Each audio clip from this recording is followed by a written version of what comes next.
शामली जनपद के कांदला कस्बे के मोहल्ला गुड़वा निवासी महिला ने पड़ोसियों पर पीड़िता और उसके देवर के साथ मारपीट करने का आरोप लगाया है। आरोपी के खिलाफ थाने पर तहरीर देकर कार्रवाई की मांग की है। कस्बे के मोहल्ला गुड़वा निवासी महिला अमरीन पत्नी दानिश ने थाने पर तहरीर देते हुए बताया कि उसका देवर आरिस मेन बाजार में दुकान करता है। आरोपी के आधा दर्जन से अधिक पड़ोसियों ने पीड़िता की दुकान पर पहुंचकर देवर आरिस के साथ गाली गलौज शुरू कर दी और विरोध करने पर मारपीट की।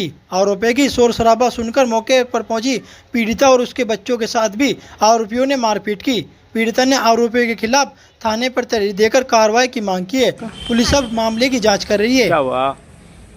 मेरा भाई को दुकान पे गया था चाबी लेकर, जैसे थोड़ी बहुत देर दुकान खोल ली, हम घर का काम काज कर रहे थे तो मेरे उसका जो छोटा भाई था जावेद, उसने मेरे भाई को बुलाया हुआ, कहने लगा ताला लगाइए दुकान में।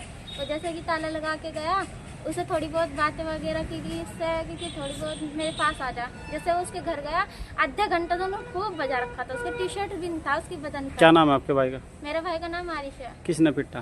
जावेद ने, अरशद ने, सारे मिल के थे। कहाँ का मामला है? ये पहले तो घर में बजाया, वहाँ का है, फिर थोड़ी देर बाद मैं जब छुटाने के लिए गई, मुझे पता चला चाचा का लड़का आया, किसी इस तरह बात हो गई। मैं जैसे कि गई मैं दुपट्टा अच्छी तरह ओढ़ के, तो इतनी बुरी हालत करी उन्होंने मेरी, मुझे नाखून वगैरह, और हमारे को उल्टा आरोप लगा रहे कि हमें मारना चाह रहा। पुलिस से सूचना नहीं दी? सूचना दी उन्होंने ही करी, बल्कि हमने करी नहीं। हमारे घर पे कोई नहीं था, ना मेरे माता थे ना मेरे पिता थे, बल्कि मैं ही थी। मैंने ना हमारे पास फोन था।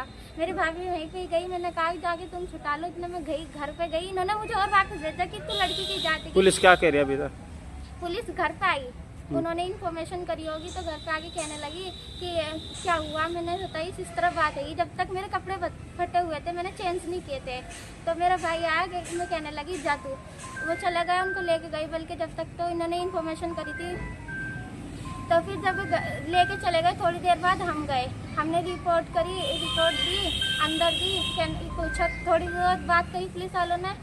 तो जैसे बात करी, कहने लगा उनको, जो जावेद था उसी को ही धमकाया कि अगर ये आगे कुछ ऐसा वैसा कदम उठाएगी तो तेरा असर बहुत बुरा होएगा। बस एक बार फिर उन्होंने कहा कि महिला हेल्पलाइन नंबर में चली जाओ। वहाँ पे गए, वहाँ पे वो करी, हमने रिपोर्ट जमा करी, फिर वापस चले गए। फिर आधे घंटे बाद पुलिस वालों ने फिर बुलाया, नाम पूछा, फिर स्टाफ रूम में बैठे, वहाँ से थोड़ी बहुत बातें हुई। उन्होंने कहा कि दरोगा साहब आओगे, जब आके बात कर लेना।